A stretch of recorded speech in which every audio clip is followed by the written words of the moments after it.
Hello everybody, welcome along to the first ever PEPASS podcast. Started a new programme where we're going to interview some of the people who work in sport in Glasgow and across the country and find out a bit about them.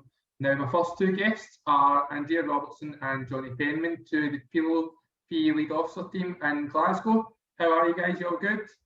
Yeah, all good. Stephen. Brilliant. Thank you. Good to talk to you. Thank you very much for joining me today. Just to find out a bit more about you guys and sort of what your role is in the city. So straight off the bat, how did you get involved in the PELO? So what was the sort of, what brought you there? So tell us a bit about your previous sort of background, your career and your studying to get you to where you are just now.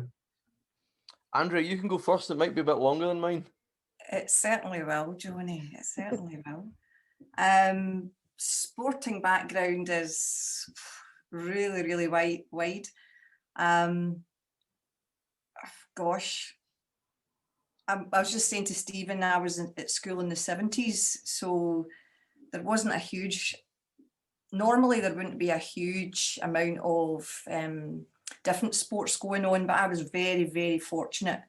I went to Bells Hill Academy and we had an amazing PE department there. And actually I had this conversation with Johnny yesterday. He was laughing. The type of sports that we were introduced to because of the expertise that we had in the school. We had fencing on the curriculum. We had a ski club that ran every second week during the season. We did sailing because Strathclyde Park had just been developed. It also included some windsurfing. We were one of the first schools in that would have been North Lanarkshire to get trampolines. And we had also one of our particular members of staff was a volleyball player, and volleyball was just in its infancy in the early 70s. So I regard myself as being incredibly lucky to have a PE department like we did. I was into just about everything you could imagine.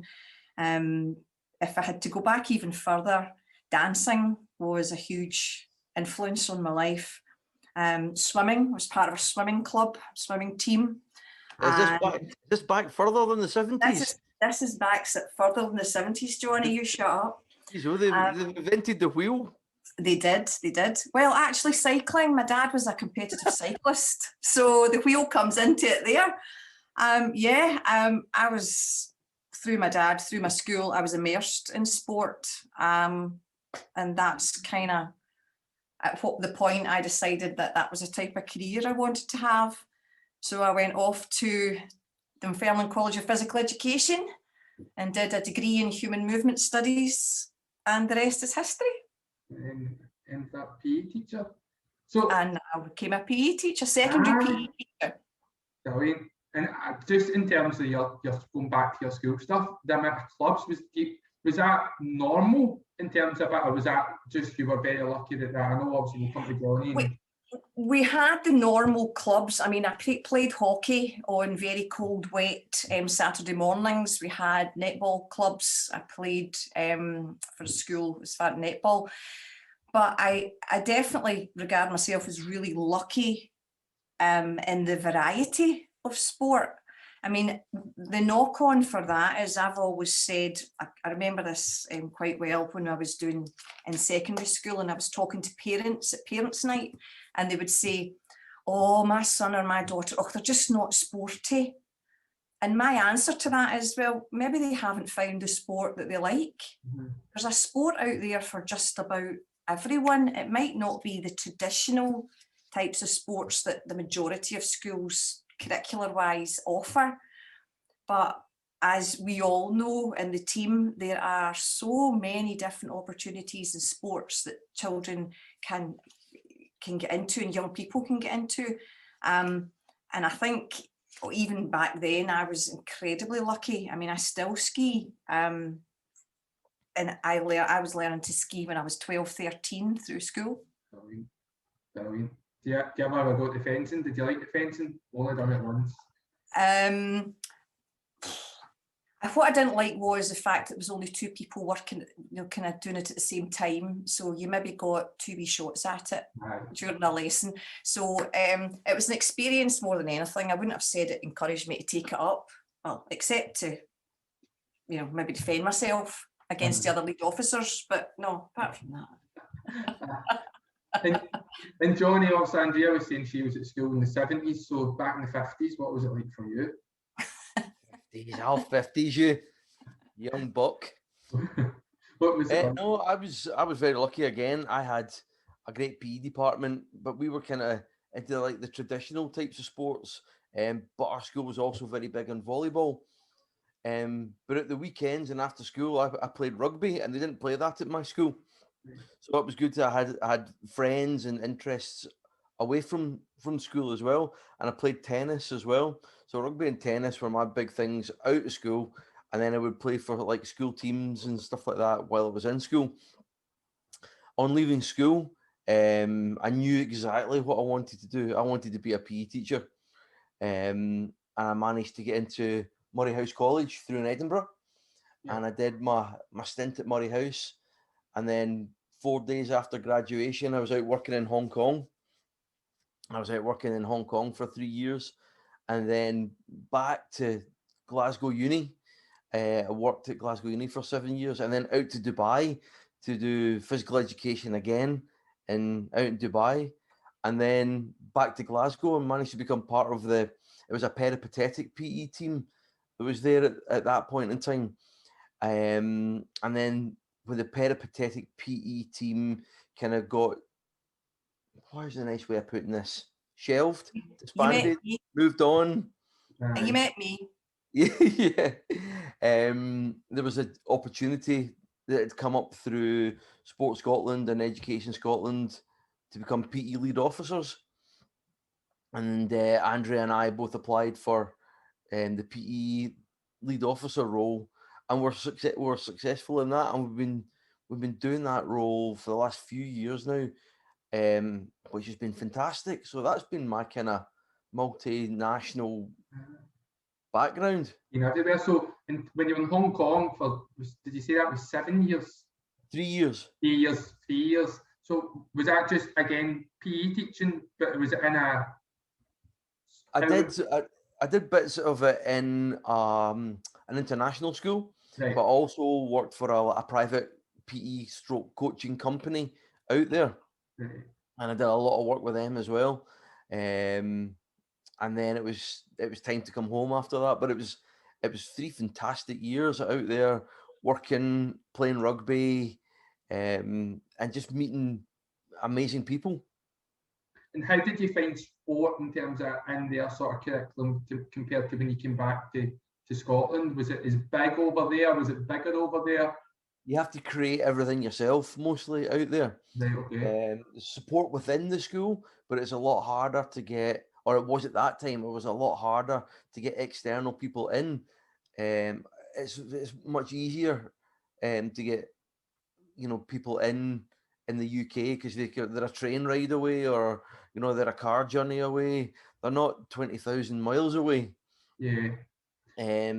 So, but what you pick up loads of stuff from other international teachers, right. Which is fabulous because they've had a different experience when they've been at college and learning different techniques, and you've had your experiences, and you end up a better person for it, a better teacher for it. Definitely. So again, you came back, and then you've been a PE teacher here, and then you've done the sort of the PE role before the PE lead officer. What attracted you to that PE lead officer role? What made you decide from going from PE teaching in terms of maybe a secondary school setting into the PE role, the PE lead officer role? I think, sorry, Johnny, my route to PE lead officer was a bit more traditional, right. A wee bit different to Johnny's. When I came out of college, I went into secondary, and I was in secondary for 26 years. I can't start to tell you the amount of stuff that I did in secondary. One of the highlights I would say was piloting the higher when it first was, the decision was made for qualifications to come into physical education. I was involved in writing units for what was the old standard grade, which is now intermediates. And then they launched the higher, the possibility of a higher, and I was involved in the piloting of that. So that was tremendous to be able to do that. I then was a higher marker for 10 years as part of the development from that, and I was a moderator as well. And once you've got to that kind of stage, you're still looking for something else and something else. And in my infinite wisdom, I decided that, do you know, I'd like to see, everybody complains that the children are in PE departments quite often. They were complaining that the kids, when they come up from primary, they didn't have the skills to do what the secondaries wanted them to do. So I thought, right, I'm going to go back to grassroots. So I got the opportunity to become part of the primary PE team through Andrea and other people that I knew. So I went from it was over a summer holiday, I went from working with, you know, S6, S5 pupils on higher programs to working with primary ones come August. And let me tell you, it was a baptism of fire. Honestly, I was like, these VP1s crawling about your legs. I was like, oh my God. Anyway, yeah, from there, worked in various schools, thoroughly enjoying it.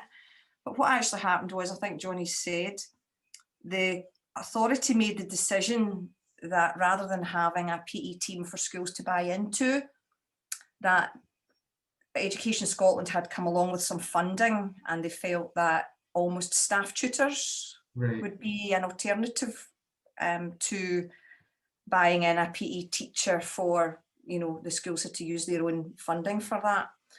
And the jobs came, you know, the jobs came about via Education Scotland, and it was just, it's another stage, it's another step, it's something different, it's something that you have the skills to do, and it's another challenge. And as you get on in your career, remember, Stephen, I've been teaching for 39 years. When you know, you've done lots of things in your career, and you're given the opportunity to do something different and to use your skill set in a slightly different way, it's really, you know, it's a great opportunity to take or to have. Don't get me wrong, the interviews were absolutely horrendous. It was stomach churning sitting in interviews, but yeah, it was fantastic opportunity. And as Johnny says, 9 years now. This is our 9th year as lead officers. So yeah, a different challenge for you as well, going a lot different. Johnny, obviously your route was slightly different. So how did you find sort of taking it on at first? Were you quite comfortable, almost not comfortable, but it was a different way of working, because you're used to just being at the chalk face all the time, but now you have to have a little bit more. I'm talking to, you know, head teachers and people in Education Scotland on a level footing now, so you have to get comfortable with that, and as long as you've got all your ducks in a row and you're well prepared, you know, these conversations can be a lot easier than you first thought they would be. So yeah, I absolutely, you know, I loved it, being part of creating something that solves problems for other people, because not everybody's a PE person. Some people or some teachers, you know, dislike it because maybe they've had poor experiences of it, or they haven't had a lot of training in it, and you need to go and solve a problem for these people. And the amount of people that myself, Andrea, David, Alison, you know, when she was in the team as well, amount of people that we've turned around who enjoy teaching PE now, and now they've passed these benefits that they're getting onto all the pupils that they're teaching in Glasgow. It's huge. Yeah, no, definitely. It's a big impact, and it's funny when you speak to teachers in the school and they know the work that you do, but when I'm speaking to them personally, and I'm speaking about you guys, they know you and they know, oh, it's great, we've learnt this from them, we've learnt that from them as well. So it's like, I don't want to put you away up in a pedestal here, but it's like you're almost a PE role model for teachers to come in and learn from you guys, which is amazing. I know he's not here today as well, but David Weird, obviously, is the other member of the PE lead officer team. He's not feeling too great just now, but in terms of his role, he came in from a sort of primary school teacher role. Am I right in saying that? So how did that? He brought a completely different perspective to us. Both Johnny and I, although our route has been slightly different, we've come from a secondary trained background. We have worked as a primary PE specialist for many years, but David is a primary trained teacher with a PE specialism, right, which is different.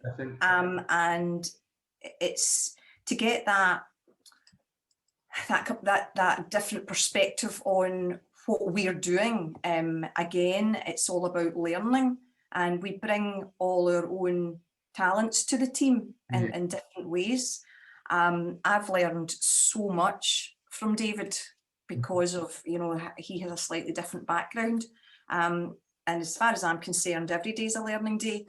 You can always improve, you can always get better, you can always learn more, no matter who it's from. I mean, I learn stuff from the teachers I'm working with all the time, and I maybe use that as I move forward with what I'm doing.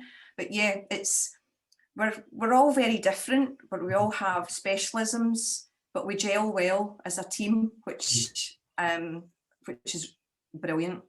It's really good. I was just going to say that, obviously it's the three of you, and I know like wider you're part of the PEPASS team, but the three of you guys are all doing the same job, so you'll be working really closely together. So do you find that sort of it's a good combination? Do you do a lot of stuff together, or is it sort of you have your own schools but you do the same job and you meet up every so often? Yeah, we have a Wednesday as our admin at the moment. Even in the past, we've always had a point in time in which we meet up. The actual model that we use, it's changed ever so slightly over the time we've been lead officers, but we all work from the same model. We do the same job, but we have autonomy. We're able to go in and use our own strengths to do what we are doing. I mean, I teach very differently from Johnny. Johnny teaches very differently from David, and that's a good thing. Yeah. Because we, as I say, we all bring different qualities to our team. But yes, we work, the model's the same for all of us. So you have your set schools, then we come together and we chat, or we compare, or we ask advice of each other, which is something that I really value, is being able to have to say to the guys, oh, this happened, how would you sort that out? We're all quite open with each other, and quite happy to ask for help or ask for advice, which is great. It's a small team, but yeah, I think we definitely kind of are able to knock things off each other and get new ideas and steal Johnny's ideas sometimes, maybe. One or two. I think our strengths is that all our strengths are different. Yeah. And that gives you a broad range from which to help the full staff population in Glasgow. Because there's a wide, diverse range of staff in Glasgow with different abilities and different needs. And it's our job to use our programme to help facilitate their needs. Yeah, definitely. No, and I think it is. I think across the city, it's very, very valued. And for me personally, I've been on and seen some of the stuff that you've done as well. And for me, it's everything that you say, I'm just like, I'm going to use that. It's great. So in terms of, I was saying earlier, but sort of you guys are maybe some of the primary teachers, and they'll look at you sort of role models and stuff. When you were growing up, was there any role models that you had in terms, might have been a teacher, or might have actually just been a sportsman or sportswoman that you looked up to?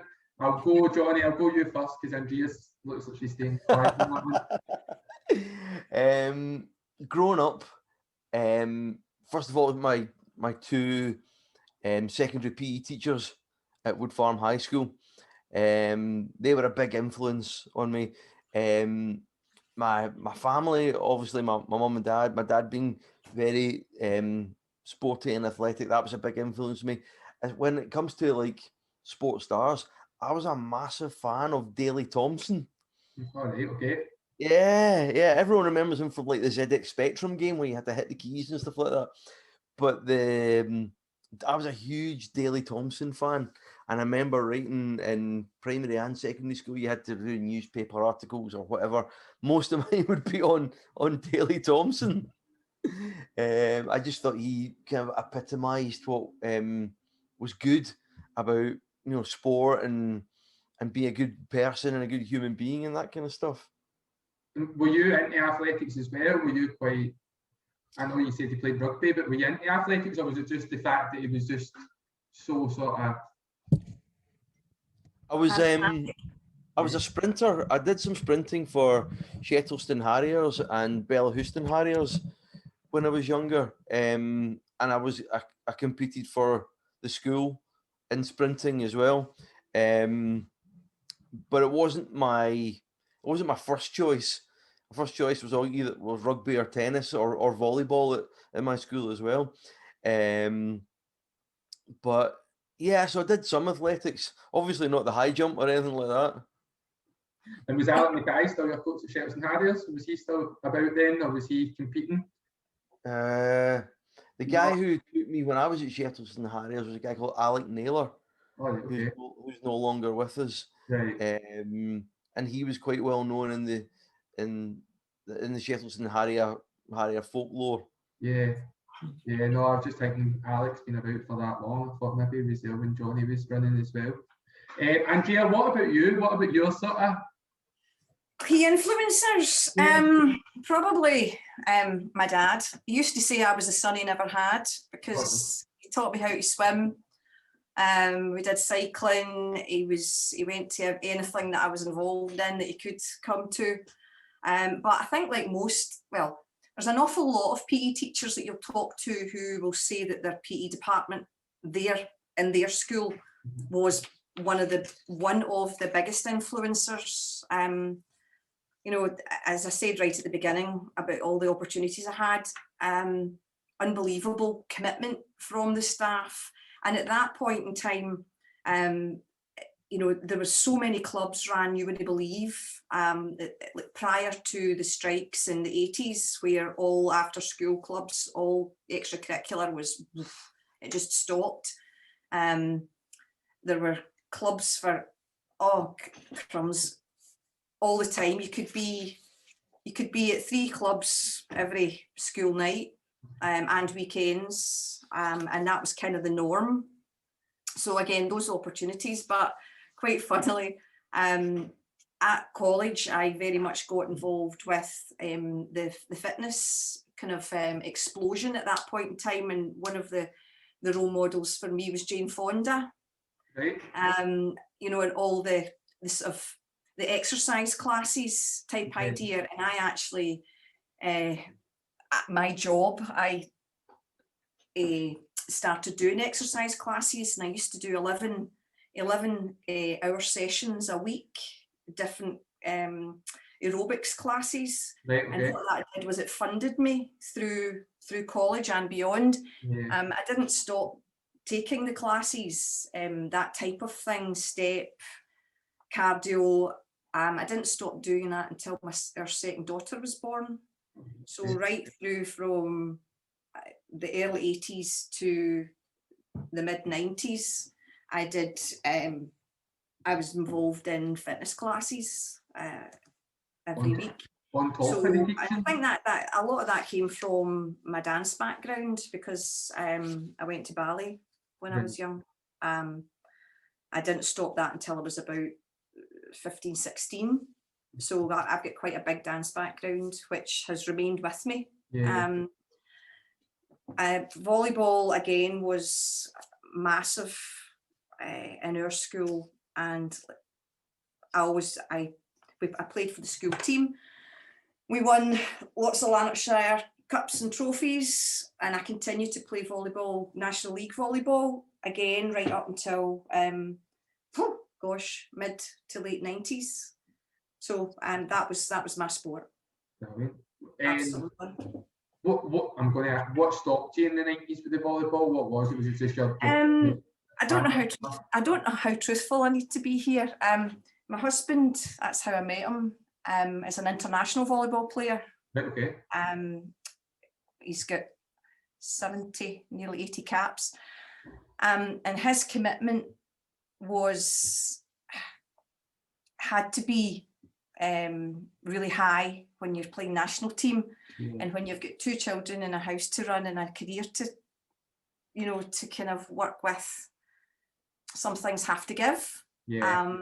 And at that point in time, the team was kind of falling away, and we were really struggling for new members, etc. And the club actually folded. So I kind of took that opportunity just to, okay, that's that side of things going. I mean, I could have went to another club, but at that point in my life, that's what I chose to do. Still miss the competitive side of things, I've got to say. I mean, I do a lot of stuff, but there's a little bit of the competition. If you're a competitive person, I don't think that competitiveness leaves you ever. So don't challenge me in anything. Do you ever think about Johnny, you as well? Obviously, I know you were saying you played a lot of volleyball as well. So, look, do you ever think about maybe, I don't know, try to get back into it? Like, I don't. So little. Volleyball, unfortunately, is a minority sport, and like many minority sports, there's very little funding. There's very little links with schools. I mean, if you look at across Glasgow, the only schools that do volleyball have the clientele in their schools. Yeah. You know. There are development officers for volleyball, but you know, you've got one development officer for massive areas. Yes, you could seek it out. Absolutely, you could seek it out. But other things come into your life and go in your life. But it's not out with the realms of possibility. I'll answer that question dead easily. No. No. Well, I thought I could see a comeback coming there. I thought I could see Johnny getting back on the court. I'll play in a bounce game, but that's it. Just too much time doing other stuff now. I'm going to come to that. Because I know that you're very. I was just leading you in there nicely. So I was actually, I was just about to say the next point I was going to ask is sort of what is it you do now to keep active? So obviously you're working. I know when in your job you're on your feet sort of all day, but in terms of sport, do you do anything just now to keep yourself active? Like, are you part of a team or anything along that sort of line now? I know you were saying you used to be, but anything now at all, Johnny? For me, I've got into CrossFit type activities, and I've always been a big kind of fitness kind of enthusiast. So I kind of like a different way of working out. I'm not doing it as a club or a team, but I do write my own programming and stuff like that. And over lockdown, my garage has become my gym and things like that. So that type of fitness, I've got really into. Recently bought a mountain bike, so I'm up at I'm going to be up Cathkin Braes. I'm going to be up the wind farm. These types of things. And at the weekends, I was actually teaching a kids weightlifting class at one of the gyms in Hillington called Commando X-Fit. Right. So that's kept my hand in with that type of stuff. But I'm not playing any team sport and stuff like that at the moment. So are you going to continue the CrossFit in your gym, or are you going to go back to the sort of, because I know obviously Natalie and our team as well, she's big in the CrossFit. I know you two guys talk a bit about it, but it's quite a social thing, isn't it? Like when it comes to like competitions and stuff. It can be. I'm not taking it as seriously as that. So I'm just doing it for I'm just doing it as a a health and fitness kind of benefit thing at the moment, because I tend to go to the gym before work, and the CrossFit gym in Glasgow just doesn't suit where I'm working. Right. So I'm just kind of doing it solo at the moment. But you meet the same guys every morning.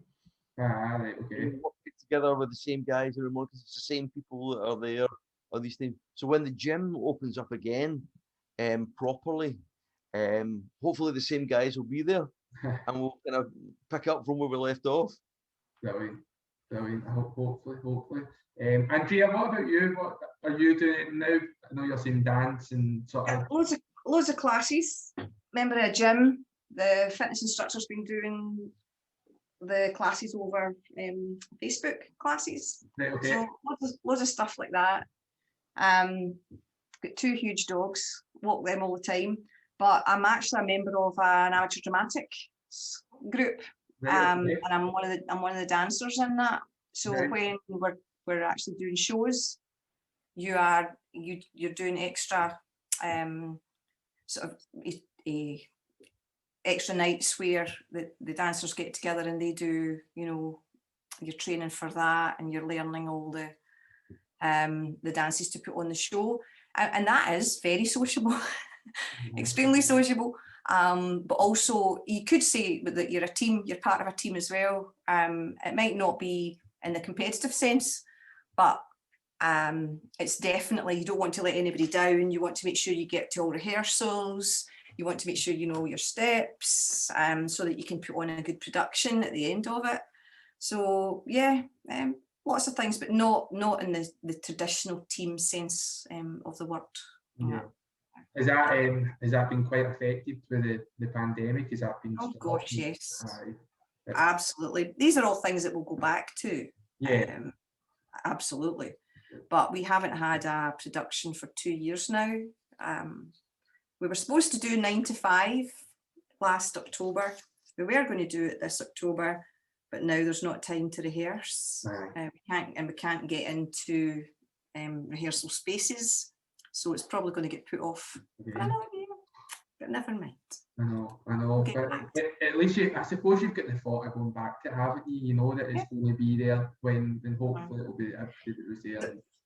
The one thing that has come into our life that I didn't know anything about is bodybuilding. Our youngest daughter is currently the UK champion.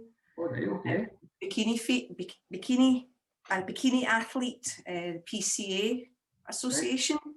So she, following her training, all her, you know, everything that she has to do for that, she's got a world competition in November. So she's training for that. So learning about new sports is quite interesting. I didn't really know anything about that at all. So she gets lots of similar to us. Like Andrea was talking about minority sports earlier on. My youngest son represented the UK in speed stacking, cup stacking. All right. Okay. Which is a crazy fast twitch sport. You get 12 cups and you have to stack them in certain sequences and things like that. You got to see this thing. It's a blur. It's an absolute blur.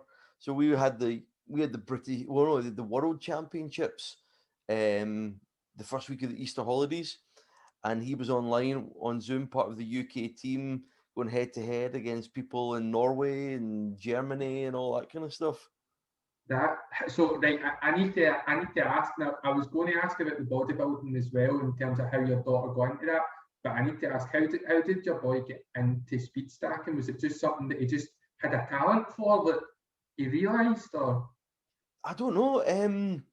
I think he saw something at school, and then he saw something on TV, and then researched it online and all that kind of stuff, and then we ended up buying him his first set of cups, and then another set of cups, and then timers and mats, and you know, and then we managed. There was an association in the UK. We got in contact with them, and we managed to host the first Scottish Championships ever about 4 years ago. We managed to get to the school in East Wren, and people came from all over the UK up to one of the high schools in East Wren, because we'd managed to put on a Scottish Open tournament, and we've been down to Sheffield and Birmingham and places like that doing stacking cups. Wow. I didn't know that. I didn't know that at all. I didn't know that was a competitive thing either. So I think that's a conversation for I need to have a conversation with you about that another day. Because the guy who runs it, Jeremy Simmons, he would come up and he would do sessions in schools and things like that. So we can set up a once we're allowed to, we can set up a Glasgow roadshow of speed stacking. Definitely, get me invited to that. I want to see that. That's right up my street. Andrea, obviously you've been involved in sport for a long time. So did that influence your daughter a lot, or was it just something that she? Oh, absolutely. Yeah. When I was playing league games, when I was on the court playing league games, the substitutes were holding their two kids. So they were literally almost born into sport, and we tried to give them, like many parents, we tried to let them experience so many different possibilities. Our older daughter, she was a gymnast and trampolinist, and then she got into athletics, and she did short distances for Lanarkshire, and then she went to uni, and it all went downhill from there.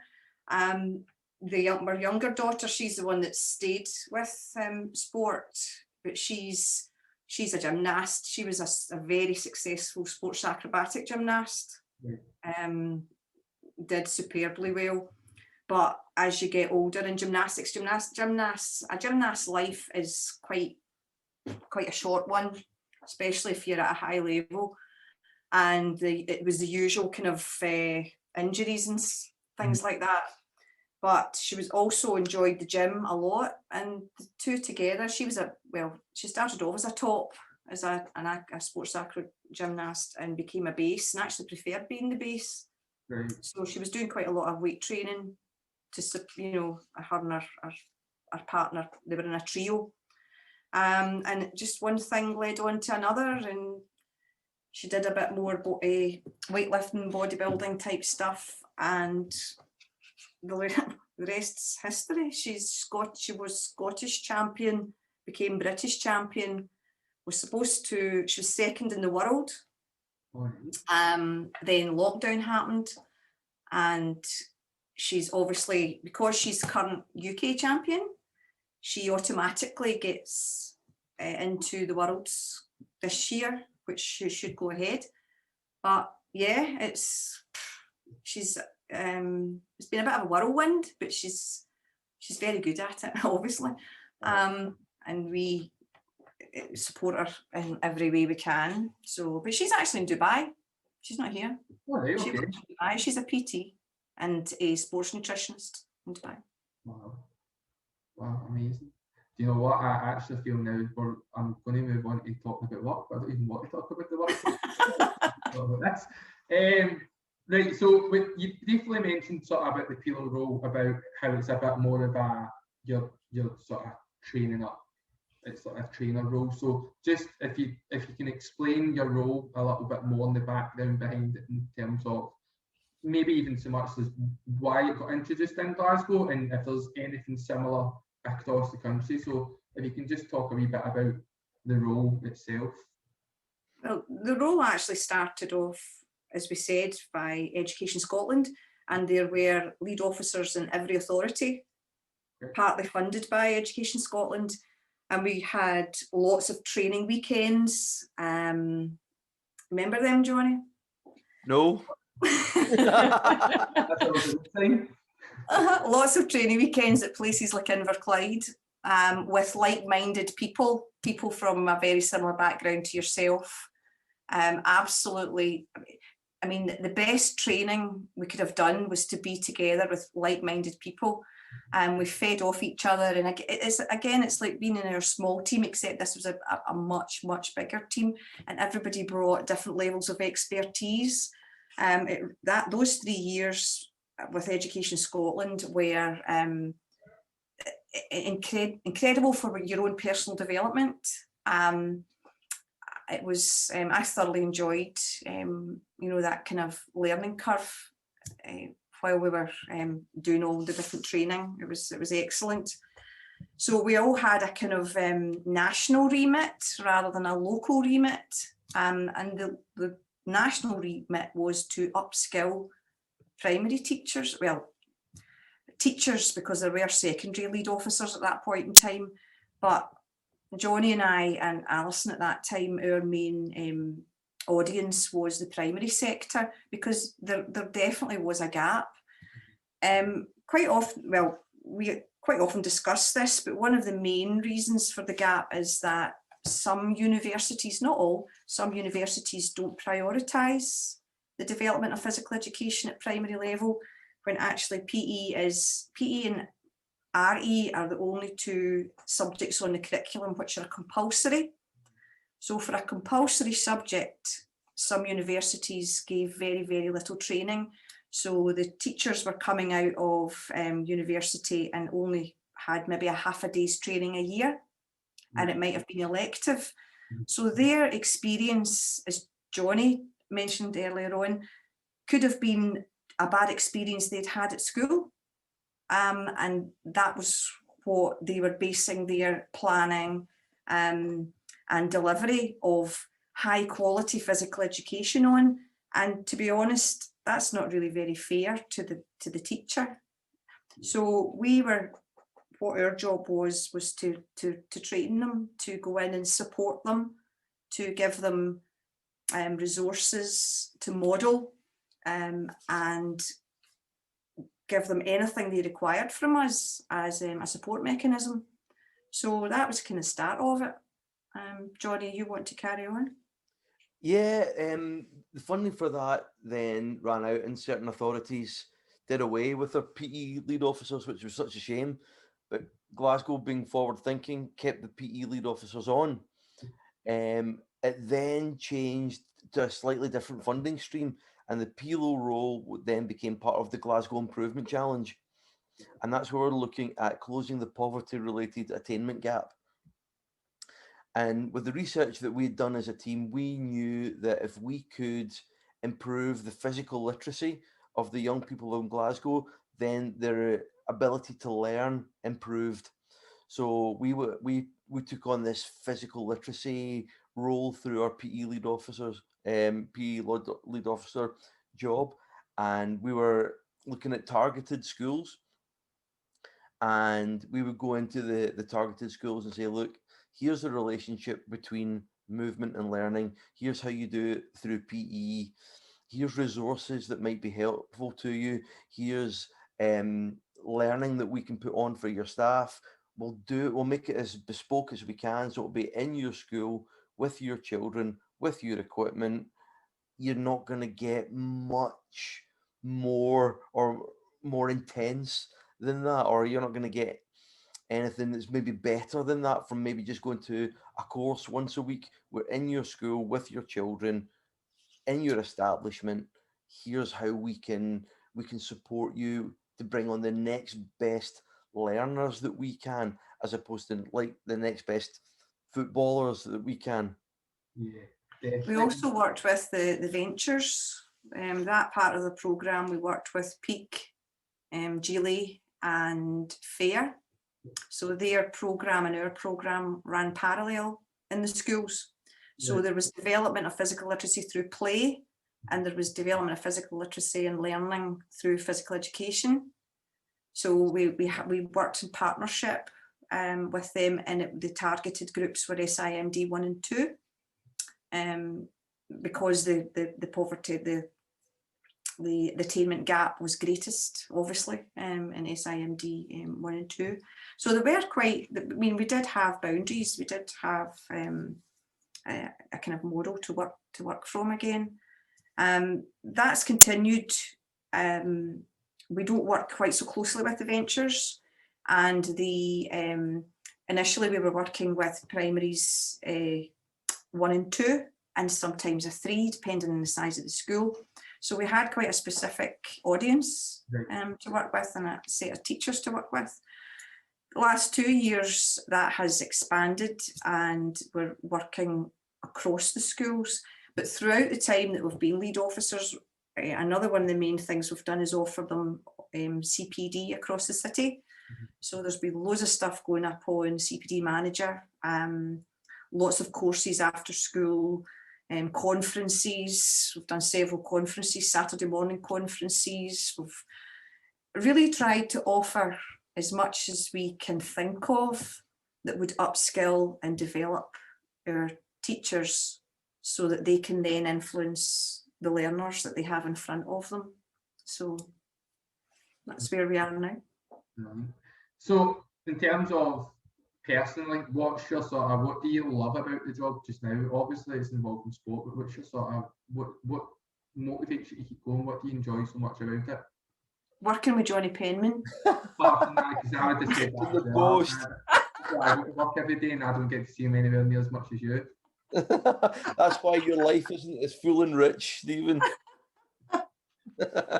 Oh God.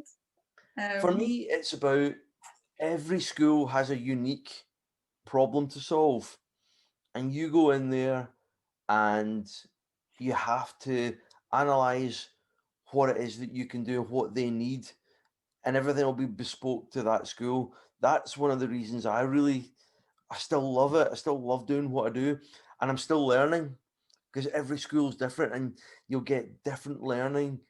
As a teacher, I'll get different learning opportunities from being in lots of different establishments, and I can take them and I can apply these in different situations if I need be. But I love the variety. I love that I'm still learning, and I love seeing the impact that we make on staff and pupils. And sometimes a whole school ethos might change. So that's a big thing that I like about it. I think overall, Stephen, it's exactly what Johnny says, but there's a massive, massive sense of satisfaction to walk out of a school and feel that you've made a difference, that there's been some impact. And you can only do that by, exactly what Johnny says, tailor it to the people, to the staff you have in front of you, tailor it to the school, tailor it to the children. And being able to do that can at times be very challenging. But, don't get me wrong, you'll never get everybody on your side. But I would say that the majority of people, when we get our evaluation sheets back, have, what they put on it is, maybe they're lying right enough, but everything they put on it is very, very positive. And if you can walk away from that saying, I've had a real impact there. The proof is in the pudding. When you go back to a school, are they still using the resources you've put in? Are they still signing up for more CPD in the evening? So obviously the data and the statistics kind of are really important to us. And it's good to be able to stand back and say, all right, okay, we've set that school on a journey, and they want to continue their journey with us, and that's a huge sense of satisfaction. And do you find there's quite? I think I know the answer to this. Do you find there's quite a lot of schools that you have got that sort of relationship with, where you've got a really strong, not just in terms of the PE lead officer role now, but it's the fact that you know the staff that well because they took it on so much, the kids because they took it on so much. Yeah, absolutely. Totally. Brilliant. And obviously everything's mostly very positive, but have you came across any challenges? Has there been any times where you've went, actually, that didn't go well, or I don't know if they've bought into that, or we shouldn't have done this and done that? Has there been any challenges in the role of the past 9 years that you can think of? Absolutely. I can't think of anything specific, but sometimes I like working with people who don't like PE. Right. Because the ones that like PE, they've already bought into what you're selling. Mm-hmm. But I like working with people who don't like teaching PE to see if I can get a change in mindset, to see if I can get a change in the way they teach, to see if I can get a better result for some of the children that they're working with. And a lot of times you do, but sometimes it takes longer. Okay, I'm not going to say I'm never going to have an impact on somebody. I think everybody has an impact on everybody, but sometimes it might take longer with certain people because of certain circumstances. So, and that can be challenging.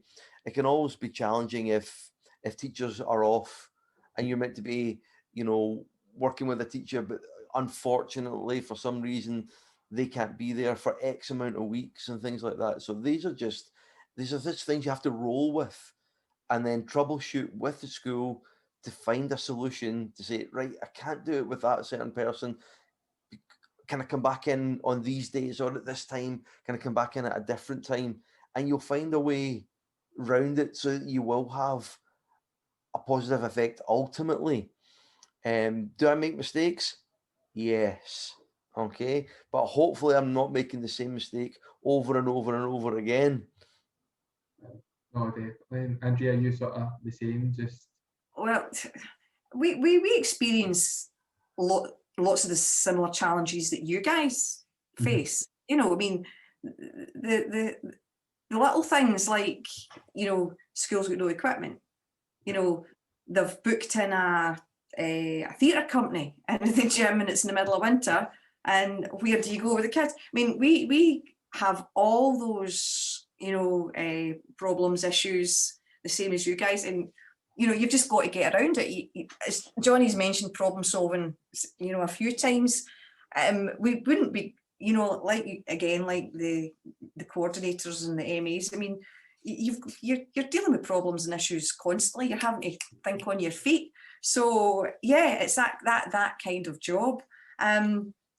Yes, there are challenges there are so many personalities when you go into schools. Again, you work with a variety of different people. Johnny says he loves working with people that, don't like PE. Absolutely, and changing their mindset is great, but you'll always get the teachers who, no matter what you do, it wouldn't matter what on earth you did, they're so set, they have that mindset, that negativity, and they might just nod and smile and let you go on with it, but really you wonder sometimes, am I just here to take their kids? What are they getting out of it? So yeah, but these are things that you're going to get. There's so many different types of people and personalities, and you just deal with it in a professional manner. Does it frustrate you, do you go home and sort of go like, I know for a fact that they're not going to go and do that, and I've just not wasted because you've been working with the kids and the kids have got something from it, but do you ever go, that teacher's not bought into that, or they're not interested or anything like that, or do you just go, do you know what, it's just one of those things? Very, very, very, very occasionally. I think you have to, and it's up to us to find a strategy that they'll buy into. Because maybe we've presented something in a certain way that doesn't click with them. So what is their click? What is their trigger? Can I tap into what that is so that they get it? So we need to look inwardly first. Maybe it's us that's the problem, because there are many, many different ways that you can present stuff to teachers and to pupils. And maybe they didn't click on it the way that we did it at first. So let's find a solution. Let's find out what clicks for you so that you can have a better experience. Definitely no. It's just, you know what, I'm just being the devil's advocate. I just wanted to see if you were going to go, no, it does or not. But did you think we were going to name and shame? Oh, that would have been excellent listening if we were like, you know, that school, that time, but no, of course not. Obviously, a big challenge we've all faced the past year. It's been the strangest year and a bit that we've all probably had to face. But for you guys, there's been a lot of good things came out of it. I'm going to talk a bit about the sort of the online stuff that you've had to do in terms of your role. So the webinars and stuff in particular, Johnny, I know you've been doing some webinars. Do you want to just talk a wee bit about those and sort of how that's been? Yeah, I took an opportunity to try and get some CPD out there that people could use post-COVID, if you know what I mean, Mm. and was overwhelmed with the response that we got. I'm very into something called Teaching Games for Understanding. So my first webinar was on teaching games for understanding, and it was all to do with how I would set up a school curriculum using this as a backbone for the curriculum, if you like. And we would work on looking at different how to strip the curriculum down into its essential parts and work at it from a slightly different angle, looking at critical thinking, problem solving, and skill development, but all happening in a game situation. Some great feedback from that one. And I did it again with Strathclyde University students as well. Again, some really, really nice feedback. Moving on from that one, or as an extension to that one, is the PE curriculum through problem solving. I've been working on this for the last few years, and it really looks at children becoming leaders in their own learning and taking responsibility from their own learning. You working in partnership with your class as opposed to you leading the class. I find it a really, really cool way of working with pupils. And some people have gone on to take that on even further. Some of the schools up in even in Aberdeen make that their core curriculum for their broad general education and PE is now all done through problem solving approach, and that's a great endorsement of that this thing can actually work for you. So I did the two of them, and I really enjoyed it. We got some great feedback, but I'm going to be following that up post COVID with face-to-face CPD. Now you've seen the theory, you've seen a little bit of video. Let's see what it actually looks like. So I've been planning that for hopefully for August onwards. I suppose having the webinars, does it give you a sort of broader audience that you can target? Because I know you had I'm really sorry, I can't remember his name, but you had a guest on that was from teaching abroad. I was meant to have Professor Stephen Mitchell was meant to come on, who is the guru in problem solving and teaching games for understanding. Unfortunately, it didn't happen, but he was there. He was trying to get on and he couldn't log on. It's the way that we'd set up the teams in Glasgow, and he not having a Glow address, you can't get into certain webinars and etc. etc. But I'm still in contact with him, and he's really keen to see how these kind of things progress, because he's actually from Loughborough. Right, okay. He's actually from Loughborough, but he's now Kent State, Associate Dean of Kent State University, and that's his big thing. And yeah, that would have been really interesting if he'd managed to get into part of the Q&A. Unfortunately, it didn't come off. But again, I suppose that's the sort of the new online virtual reality that we've got, isn't it? That some things it will work and some things it won't. Andrea, in terms of COVID, how's it affected in terms of your what has sort of been your main focus? It's I can't deny it's been tough. I mean, our bread and butter is getting out there and working with classes. You know, it's taking the sort of admin side of our job to a completely different level. I haven't been involved in, apart from joining webinars and podcasts, I've been more producing support materials for a variety of different things, as lots of us have been. And I've got to say that my ICT learning curve has been vertical. As long as nothing goes wrong, I'm fine. But yeah, it's been, some parts of it have been challenging. But I think what I've actually really enjoyed is being afforded the time to be creative. Sometimes you do your job and you've done it for a long time, and it just kind of evolves, and you do the same thing but you change it, and you you make it better, but to actually have time to be creative with things has been a wee bit of a luxury. I've worked quite closely with Kay, the Dance Development Officer, on a couple of things. The Scottish Country Dance Pack, which has been delayed and delayed, but it is definitely going out. The D2 Dance project, there's a pack going out with that, so that was great. We've been heavily involved, obviously, with our tile on the Glow blog. So we've had to populate that, so gathering all the information for that. And it wasn't just a gathering exercise, because we had to make sure that what we personally had to put on it was as we wanted it to for everybody, because anybody can go into our Glow blog, you know, so it's going out there, not just across the city, but literally across the World Wide Web.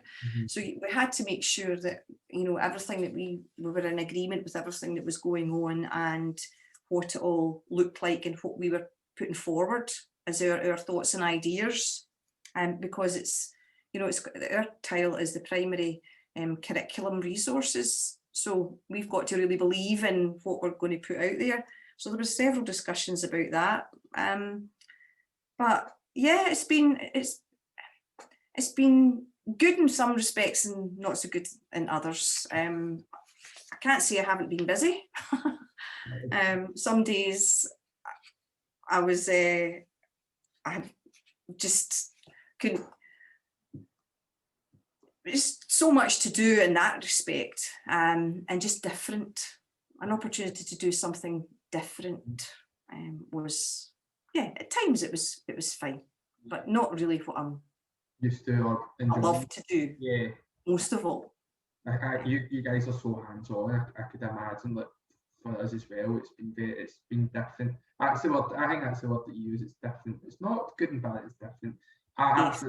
I'd noted down. I was at speak to Andrea Robertson about the Scottish Country Dance, because my first experience at the Scottish Country Dance, all I remember was that you have the guys sort of that's leading the dance, and then you had you, and that was you had you because you loved it, and I always remember I was like, she's right into that Scottish Country Dance. I always remember that. It's one of my first things that I remember about being in reactive schools was I was like, Andrea Robertson loved that Scottish.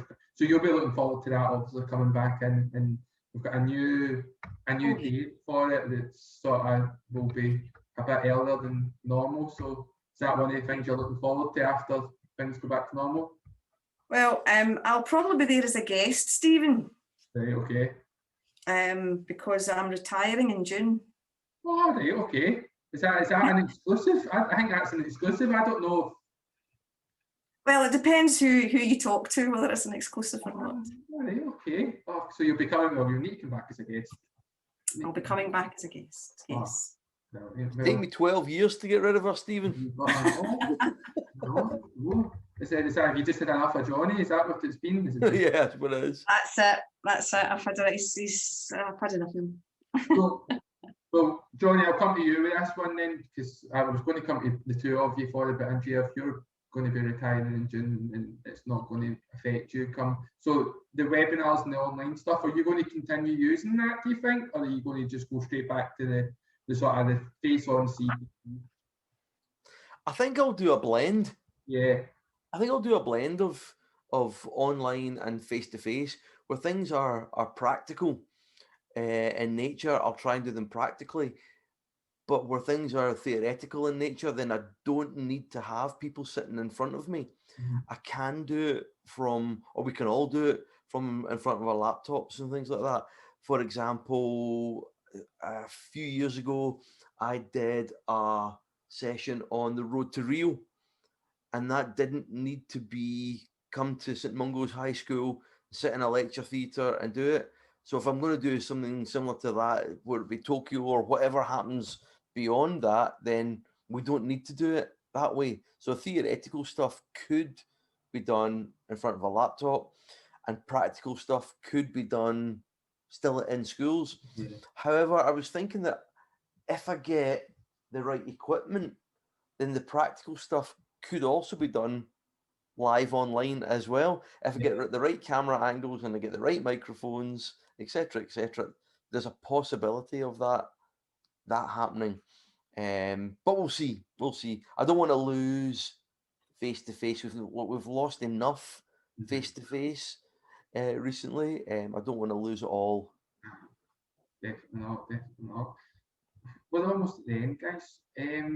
So what are you, again, this is I feel that I was very cliche with this, right? But what are you most looking forward to being able to do once all this is sort of lifted? I know things are starting to lift a wee bit just now, but the normality coming back, what are you most looking forward to? Andrea, I'll come to you first. If you're Sharing equipment. No, that's it. I know. But Andrea, in terms of, obviously, you've now got your you'll be retiring. So what are you looking forward to, first of all? What, in professionally or in retirement? Well, I mean, I think I know you'll be good. So no, just in terms of personally, what are you looking forward to? Gosh, that's a difficult one.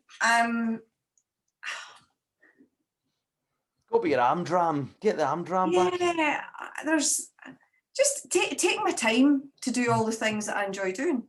You know, not feeling as if I'm squeezing everything into a little window of opportunity. You know, traveling a bit more, going across to Dubai to see our daughter, going to our competitions without sandwiching it in between work commitments. Gosh, there's maybe a slightly slower pace of life. But knowing me, and Johnny will probably back me up, I'll probably be involved with everything that's going in some other respect. Yeah, it's been for myself, it's been an incredible journey. Actually, you asking me to do this made me sit down and almost reminisce and remember and think about all the things that I've been involved in over the years. And that's been, so thank you. It's been a really nice opportunity to sort of go back and say, oh gosh, and then this, you know, and all the kind of, I was looking through your questions and thinking, you know, like what were the highlights of my career? Oh my God, I couldn't even start to list. And the amount of time I've been teaching, there's been so many of them. So it was lovely to do that. But yeah, I've had a hopefully a very successful career. But yeah, while I'm fit and healthy and able to go on and do things, I think it's time to move on to new pastures. Yeah. Oh, listen, I'm sure everybody that's worked with you and everybody that knows you, that you've influenced over the years, whether it's been secondary teaching or in your PELO role, would say the exact same, that it's been an absolute pleasure. So thank you for coming on.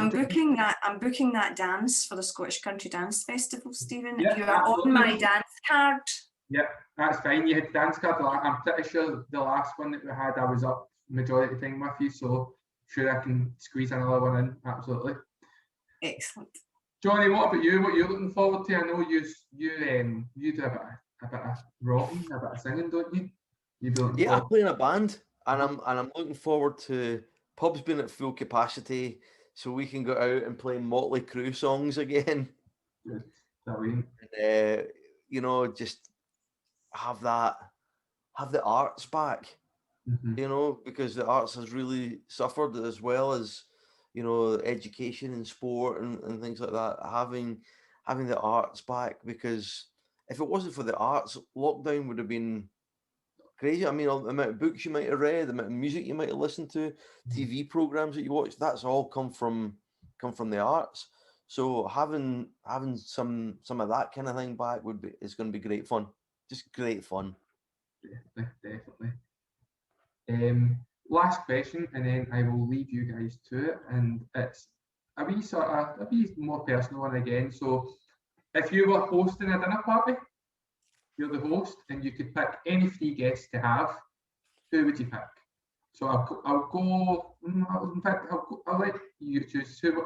If you've got it in your head, you know, then go for it. Go on, Rob. You go first. Well, we talked about this in the office, didn't we? And the first person that popped into my head was David Attenborough. Interesting. Just because he's, well, apart from the fact he's even more ancient than I am, but he's had so many experiences, and so knowledgeable on all different levels. I think he would be a great conversationalist, and keep the party going. So David Attenborough would be one. I really had to think. I actually thought about all the sporting icons that I could think of in my head, and there's probably way too many. So I thought, who would be entertaining? And I thought Muhammad Ali would be very entertaining. And been through an awful lot as far as race and, you know, his life, and, you know, changing his religion, and, you know, the era that he was successful in. I'm sure he came up against a lot of barriers.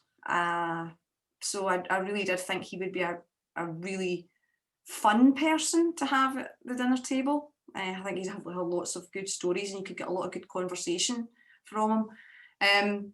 The last one actually I thought of was not particularly a name, but one of the suffragettes, like Emmeline Pankhurst, because I think as a female, I'd like her to see how far we've come. I mean, don't get me wrong, females have still got a lot of barriers to break down, especially in sport.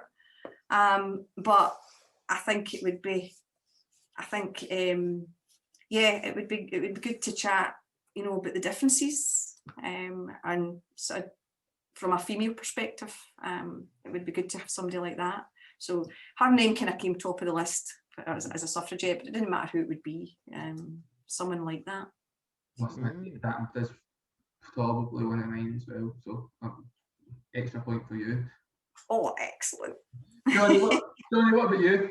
I was going to say something like Oliver Reed, Keith Moon, and Keith Richards, but I probably wouldn't make it past. I probably wouldn't make it past the starter. That would be a liquid dinner, Johnny. I would probably say somebody like, I'd love to pick the brains of somebody like Brian O'Driscoll. I think that would be amazing.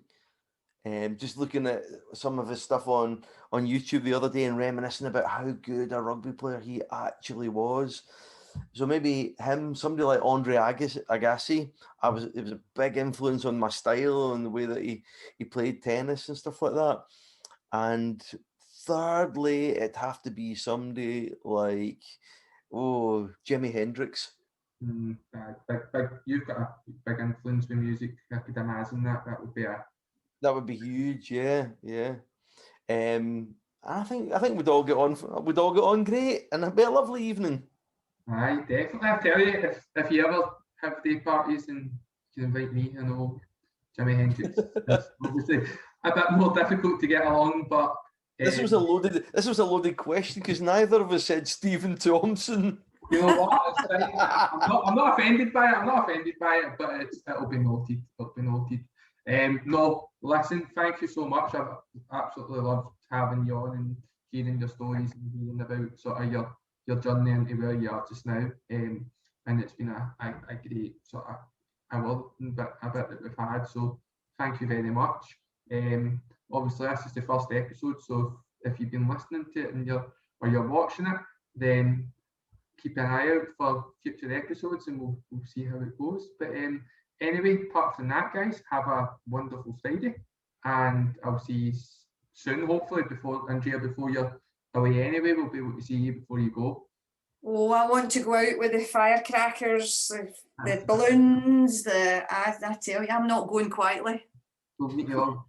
We'll do a guard of honour out of Ladywell. No, hockey sticks. The whole team, that's it, absolutely. All right. Thank you, guys. Thanks, Stephen. Thank you. Bye.